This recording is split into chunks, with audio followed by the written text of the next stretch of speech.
Welcome Punjabi shorthand.com B ready start.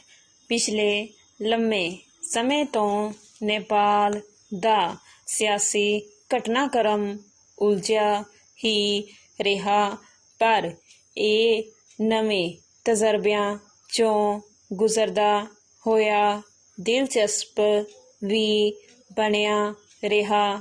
ਡੰਡੀ ਹਿਮਾਲਿਆ ਵਿੱਚ ਵਸਿਆ ਇਹ ਛੋਟਾ ਜਿਹਾ ਦੇਸ਼ ਹੈ।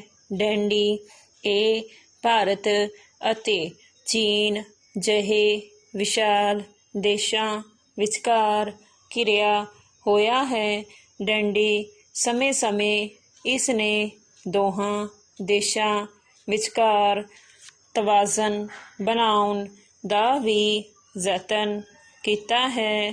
ਡੰਡੀ ਪਰ ਪਹੁੰਚ ਪੱਖੋਂ ਇਹ ਹਮੇਸ਼ਾ ਭਾਰਤ ਦੇ ਨੇੜੇ ਹੀ ਰਿਹਾ ਹੈ। ਡੰਡੀ ਅੱਜ ਵੀ ਇਸ ਦੀਆਂ ਸਰਹੱਦਾਂ ਭਾਰਤ ਨਾਲ ਖੁੱਲ੍ਹੀਆਂ ਹੋਈਆਂ ਹਨ। ਡੰਡੀ ਇਸ 'ਤੇ ਭਾਰਤੀ ਸੱਭਿਆਚਾਰ ਦਾ ਵੀ ਪ੍ਰਭਾਵ ਬਣਿਆ ਰਿਹਾ ਹੈ। ਡੰਡੀ ਸਦੀਆਂ ਤੱਕ ਰਾਜਾਸ਼ਾਹੀ ਪ੍ਰਸ਼ਾਸਨ ਨੂੰ ਇੱਥੇ ਦੇ ਲੋਕਾਂ ਨੇ ਲੰਮੀ ਅਤੇ ਵੱਡੀ ਜੱਦੋ-ਜਹਿਦ ਬਾਅਦ ਖਤਮ ਕੀਤਾ ਸੀ। ਡੰਡੀ ਇਸ ਵਿੱਚ ਵੱਖ-ਵੱਖ ਤਰ੍ਹਾਂ ਦੀਆਂ ਕਮਿਊਨਿਸਟ ਪਾਰਟੀਆਂ ਦੀ ਵੀ ਵੱਡੀ ਭੂਮਿਕਾ ਰਹੀ ਹੈ। ਡੰਡੀ ਇਹ ਪਾਰਟੀਆਂ ਵੱਡੀ ਹੱਦ ਤੱਕ ਚੀਨ ਤੋਂ ਪ੍ਰਭਾਵਿਤ ਰਹੀਆਂ ਹਨ। ਡੰਡੀ ਪਹਿਰਾ ਸਦੀਆਂ ਦੀ ਰਾਜਾਸ਼ਾਹੀ ਦੀ ਵਿਵਸਥਾ ਨੂੰ ਲੰਮੇ ਸੰਘਰਸ਼ ਤੋਂ ਬਾਅਦ ਤੋੜਨਾ ਅਤੇ ਉੱਥੇ ਲੋਕਤੰਤਰੀ ਸੰਵਿਧਾਨ ਦੀ ਸਥਾਪਨਾ ਕਰਨਾ ਇੱਕ ਮੁਆਵਜ਼ੇ ਤੋਂ ਘੱਟ ਗੱਲ ਨਹੀਂ ਸੀ। ਡੰਡੀ ਲੰਮੇ ਵਿਚਾਰ ਵਟਾਂਦਰੇ ਤੋਂ ਬਾਅਦ 2015 ਵਿੱਚ ਇੱਥੇ ਨਵਾਂ ਸੰਵਿਧਾਨ ਲਾਗੂ ਕੀਤਾ ਗਿਆ ਸੀ। ਡੰਡੀ ਉਸ ਤੋਂ ਬਾਅਦ ਸਮੇਂ-ਸਮੇਂ ਕੁਝ ਵਕਫੇ ਤੋਂ ਬਾਅਦ ਇੱਥੇ ਨਵੀਆਂ ਸਰਕਾਰਾਂ ਬਣਦੀਆਂ ਅਤੇ ਟੁੱਟਦੀਆਂ ਰਹੀਆਂ। ਡੰਡੀ ਕਮਿਊਨਿਸਟ ਪਾਰਟੀਆਂ ਦੀ ਮਦਦ ਨਾਲ ਪੀ.ਕੇ. ਸ਼ਰਮਾ ਓਲੀ ਪ੍ਰਧਾਨ ਮੰਤਰੀ ਬਣੇ ਸਨ, ਪਰ ਆਪਣੇ ਪ੍ਰਸ਼ਾਸਨ ਚਲਾਉਣ ਦੇ ਤਰੀਕੇ ਅਤੇ ਸੁਭਾਅ ਕਾਰਨ ਉਹ ਦੂਸਰੀਆਂ ਪਾਰਟੀਆਂ ਨੂੰ ਆਪਣੇ ਨਾਲ ਨਾ ਰੱਖ ਸਕੇ। ਡੰਡੀ ਚਾਹੇ ਓਲੀ ਨੇ ਪ੍ਰਧਾਨ ਮੰਤਰੀ ਬਣਦਿਆਂ ਭਾਰਤ ਦੀ ਯਾਤਰਾ ਵੀ ਕੀਤੀ ਸੀ, ਪਰ ਉਸ ਦਾ ਵਧੇਰੇ ਝੁਕਾਅ ਚੀਨ ਵੱਲ ਹੀ ਰਿਹਾ। ਡੰਡੀ ਭਾਰਤ ਨਾਲ ਉਸ ਦਾ ਅਕਸਰ ਵਿਵਾਦ ਹੀ ਬਣਿਆ ਰਿਹਾ। ਡੰਡੀ ਇੱਥੋਂ ਤੱਕ ਕਿ ਭਾਰਤ ਦੇ ਕੁਝ ਇਲਾਕਿਆਂ 'ਤੇ ਉਸ ਨੇ ਆਪਣਾ ਅਧਿਕਾਰ ਜਤਾਉਂਦਿਆਂ ਸਖਤ ਬਿਆਨਬਾਜ਼ੀ ਵੀ ਕੀਤੀ ਸੀ।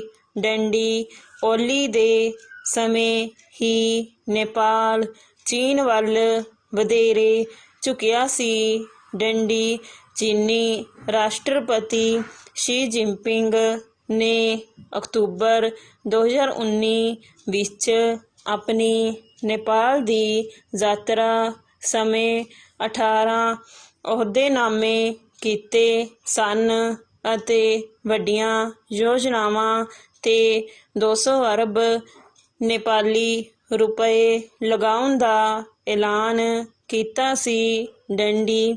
ਇਸ ਤੋਂ ਇਲਾਵਾ ਉੱਥੇ ਦੇ ਲੋਕਾਂ ਦੇ ਜੀਵਨ ਨੂੰ ਉੱਚਾ ਚੁੱਕਣ ਲਈ 56 ਕਰੋੜ ਨੇਪਾਲੀ ਰੁਪਏ ਦੇਣ ਦਾ ਵੀ ਵਾਅਦਾ ਕੀਤਾ ਸੀ।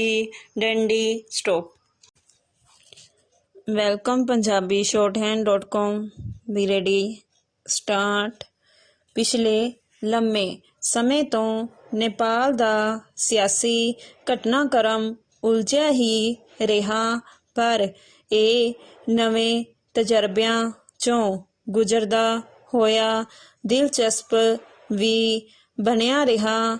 ਡੰਡੀ ਹਿਮਾਲਿਆ ਵਿੱਚ ਵਸਿਆ ਇਹ ਛੋਟਾ ਜਿਹਾ ਦੇਸ਼ ਹੈ। ਡੰਡੀ ਇਹ ਭਾਰਤ ਅਤੇ ਚੀਨ ਜਿਹੇ ਵਿਸ਼ਾਲ ਦੇਸ਼ਾਂ ਵਿਚਕਾਰ ਘਿਰਿਆ ਹੋਇਆ ਹੈ।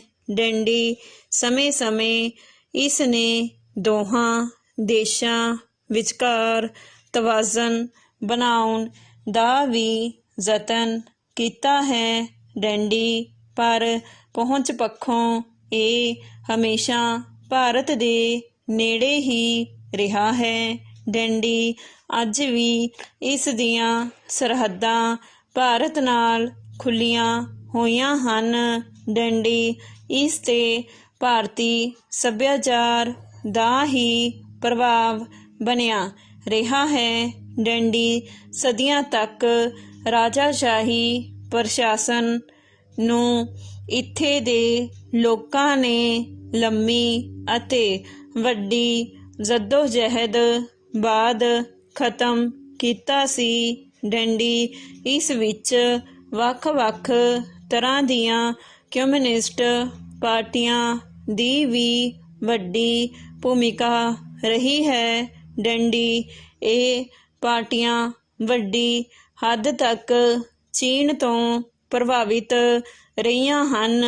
ਡੰਡੀ ਪਹਿਰਾਂ ਸਦੀਆਂ ਦੀ ਰਾਜਾਸ਼ਾਹੀ ਦੀ ਵਿਵਸਥਾ ਨੂੰ ਲੰਮੇ ਸੰਘਰਸ਼ ਤੋਂ ਬਾਅਦ ਤੋੜਨਾ ਅਤੇ ਉੱਥੇ ਲੋਕਤੰਤਰੀ ਸੰਵਿਧਾਨ ਦੀ ਸਥਾਪਨਾ ਕਰਨਾ ਇੱਕ ਮੁਆਜ਼ੇ ਤੋਂ ਘੱਟ ਗੱਲ ਨਹੀਂ ਸੀ। ਡੰਡੀ ਲੰਮੇ ਵਿਚਾਰ ਵਟਾਂਦਰੇ ਤੋਂ ਬਾਅਦ 2015 ਵਿੱਚ ਇੱਥੇ ਨਵਾਂ ਸੰਵਿਧਾਨ ਲਾਗੂ ਕੀਤਾ ਗਿਆ ਸੀ। ਡੰਡੀ ਉਸ ਤੋਂ ਬਾਅਦ ਸਮੇਂ-ਸਮੇਂ ਕੁਝ ਵਖਰੇਵੇਂ ਤੋਂ ਬਾਅਦ ਇੱਥੇ ਨਵੀਆਂ ਸਰਕਾਰਾਂ ਬਣਦੀਆਂ ਅਤੇ ਟੁੱਟਦੀਆਂ ਰਹੀਆਂ।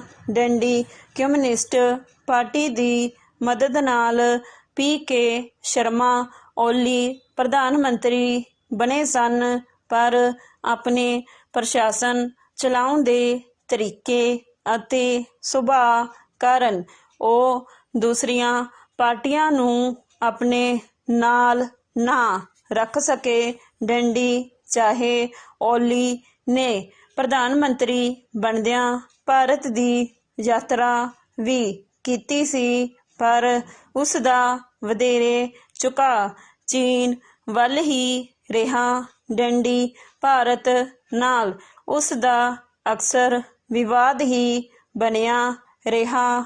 ਡੰਡੀ ਇੱਥੋਂ ਤੱਕ ਕਿ ਭਾਰਤ ਦੇ ਕੁਝ ਇਲਾਕਿਆਂ 'ਤੇ ਉਸ ਨੇ ਆਪਣਾ ਅਧਿਕਾਰ ਜਤਾਉਂਦਿਆਂ ਸਖਤ ਬਿਆਨਬਾਜ਼ੀ ਵੀ ਕੀਤੀ ਸੀ।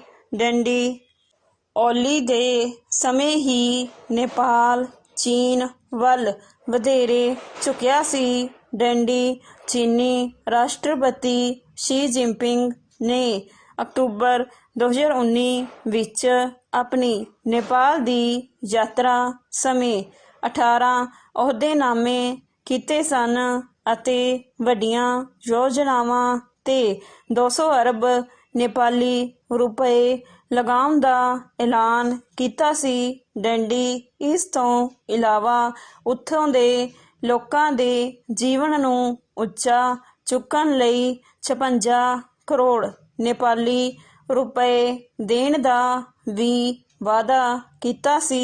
ਡੰਡੀ ਪਰ ਆਪਣੀਆਂ ਸਾਥੀ ਪਾਰਟੀਆਂ ਨੂੰ ਨਾਲ ਨਾ ਰੱਖ ਸਕਣ ਕਰਕੇ ਪ੍ਰਧਾਨ ਮੰਤਰੀ PK ਸ਼ਰਮਾ ਓਲੀ ਨਾਲ ਚੁਣੀ ਹੋਈ 271 ਮੈਂਬਰੀ ਸੰਸਦ ਵਿੱਚ ਸਿਰਫ 93 ਮੈਂਬਰ ਹੀ ਰਹਿ ਗਏ ਸਨ, ਜਦੋਂ ਕਿ ਮਾਓਵਾਦੀ ਸੈਂਟਰ ਦੇ ਆਗੂ ਪੁਸ਼ ਕਮਲ ਦਹਿਲ ਅਤੇ ਜਨਤਾ ਸਮਾਜਵਾਦੀ ਪਾਰਟੀ ਦੇ ਆਗੂ ਉਪਿੰਦਰ ਯਾਦਵ ਨੇ ਸਟਾਪ।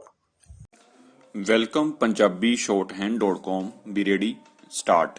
ਪਿਛਲੇ ਲੰਮੇ ਸਮੇਂ ਤੋਂ ਨੇਪਾਲ ਦਾ ਸਿਆਸੀ ਘਟਨਾਕ੍ਰਮ ਉਲਝਿਆ ਹੀ ਰਿਹਾ, ਪਰ ਇਹ ਨਵੇਂ ਤਜਰਬਿਆਂ ਚੋਂ ਗੁਜ਼ਰਦਾ ਹੋਇਆ ਦਿਲਚਸਪ ਵੀ ਬਣਿਆ ਰਿਹਾ। ਡੰਡੀ ਹਿਮਾਲਿਆ ਵਿੱਚ ਵਸਿਆ ਇਹ ਛੋਟਾ ਜਿਹਾ ਦੇਸ਼ ਹੈ। ਡੰਡੀ ਇਹ ਭਾਰਤ ਅਤੇ ਚੀਨ ਜਿਹੇ ਵਿਸ਼ਾਲ ਦੇਸ਼ਾਂ ਵਿਚਕਾਰ ਘਿਰਿਆ ਹੋਇਆ ਹੈ। ਡੰਡੀ ਸਮੇਂ-ਸਮੇਂ ਇਸ ਨੇ ਦੋਹਾਂ ਦੇਸ਼ਾਂ ਵਿਚਕਾਰ ਤਵਾਜ਼ਨ ਬਣਾਉਣ ਦਾ ਵੀ ਯਤਨ ਕੀਤਾ ਹੈ। ਡੰਡੀ ਪਰ ਪਹੁੰਚ ਪੱਖੋਂ ਇਹ ਹਮੇਸ਼ਾ ਭਾਰਤ ਦੇ ਨੇੜੇ ਹੀ ਰਿਹਾ ਹੈ। ਡੰਡੀ ਅੱਜ ਵੀ ਇਸ ਦੀਆਂ ਸਰਹੱਦਾਂ ਭਾਰਤ ਨਾਲ ਖੁੱਲੀਆਂ ਹੋਈਆਂ ਹਨ। ਡੰਡੀ ਇਸ ਤੇ ਭਾਰਤੀ ਸੱਭਿਆਚਾਰ ਦਾ ਹੀ ਪ੍ਰਭਾਵ ਬਣਿਆ ਰਿਹਾ ਹੈ। ਡੰਡੀ ਸਦੀਆਂ ਤੱਕ ਰਾਜਾਸ਼ਾਹੀ ਪ੍ਰਸ਼ਾਸਨ ਨੂੰ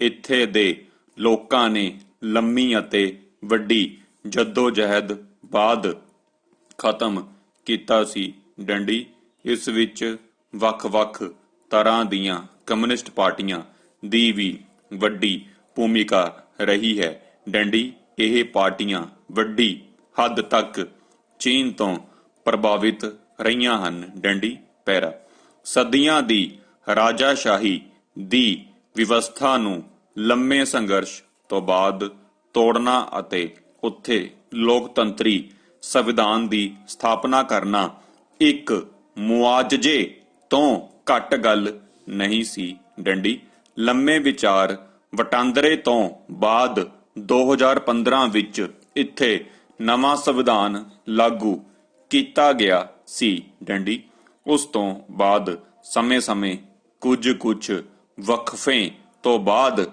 ਇੱਥੇ ਨਵੀਆਂ ਸਰਕਾਰਾਂ ਬਣਦੀਆਂ ਤੇ ਟੁੱਟਦੀਆਂ ਰਹੀਆਂ। ਡੰਡੀ ਕਮਿਊਨਿਸਟ ਪਾਰਟੀਆਂ ਦੀ ਮਦਦ ਨਾਲ KP ਸ਼ਰਮਾ ਓਲੀ ਪ੍ਰਧਾਨ ਮੰਤਰੀ ਬਣੇ ਸਨ, ਪਰ ਆਪਣੇ ਪ੍ਰਸ਼ਾਸਨ ਚਲਾਉਣ ਦੇ ਤਰੀਕੇ ਅਤੇ ਸੁਭਾਅ ਕਾਰਨ ਉਹ ਦੂਸਰੀਆਂ ਪਾਰਟੀਆਂ ਨੂੰ ਆਪਣੇ ਨਾਲ ਨਾ ਰੱਖ ਸਕੇ। ਡੰਡੀ ਚਾਹੇ ਓਲੀ ਨੇ ਪ੍ਰਧਾਨ ਮੰਤਰੀ ਬਣਦਿਆਂ ਭਾਰਤ ਦੀ ਯਾਤਰਾ ਵੀ ਕੀਤੀ ਸੀ, ਪਰ ਉਸਦਾ ਵਧੇਰੇ ਝੁਕਾਅ ਚੀਨ ਵੱਲ ਹੀ ਰਿਹਾ। ਡੰਡੀ ਭਾਰਤ ਨਾਲ ਉਸ ਦਾ ਅਕਸਰ ਵਿਵਾਦ ਹੀ ਬਣਿਆ ਰਿਹਾ। ਡੰਡੀ ਇੱਥੋਂ ਤੱਕ ਕਿ ਭਾਰਤ ਦੇ ਕੁਝ ਇਲਾਕਿਆਂ ਤੇ ਉਸ ਨੇ ਆਪਣਾ ਅਧਿਕਾਰ ਜਤਾਉਂਦਿਆਂ ਸਖਤ ਬਿਆਨਬਾਜ਼ੀ ਵੀ ਕੀਤੀ ਸੀ। ਡੰਡੀ ਓਲੀ ਦੇ ਸਮੇਂ ਹੀ ਨੇਪਾਲ ਚੀਨ ਵੱਲ ਵਧੇਰੇ